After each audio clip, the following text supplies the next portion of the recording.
Morning traders, Nick Master, Trader Market Tea Leaves. Here to bring you our daily market buyers video for Friday, July 11th. It's 10 minutes to 6 a.m. in the East Coast.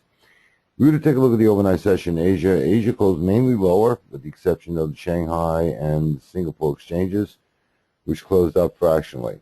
Currently, right now in Europe, all of Europe is trading to the upside. Apparently, the news from Portugal didn't upset the market for a second day in a row. Now, if we were to take a look at more correlation as it stands,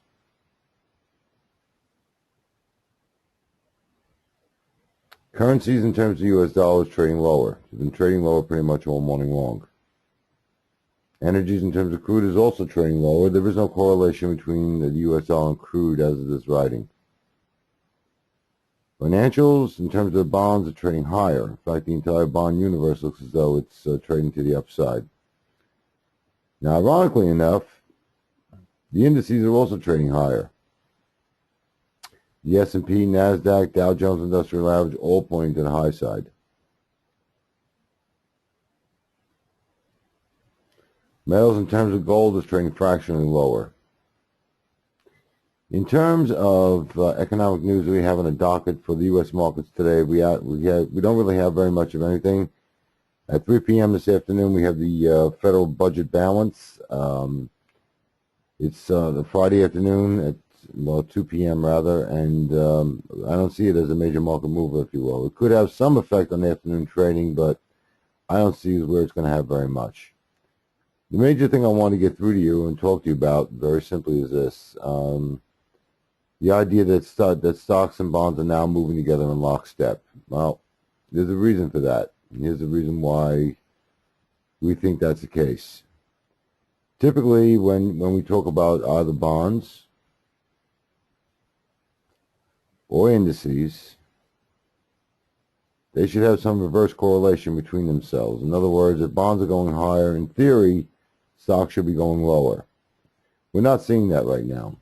And the reason why we're not seeing that right now is because traders out there really can't make up their minds in terms of, which way to go. Do I put money into stocks? Do I put money into bonds? It's very, very confusing to a lot of folks out there.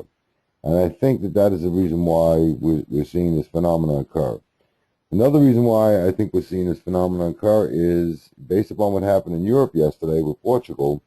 I think a lot of folks out there are very concerned that Europe might be going through another debt crisis, liking to what we saw a couple of years ago. And as such, when that occurred a couple of years ago, bonds just went through the roof. You saw 30-year bonds trading at nearly the 150 level. That was not unusual.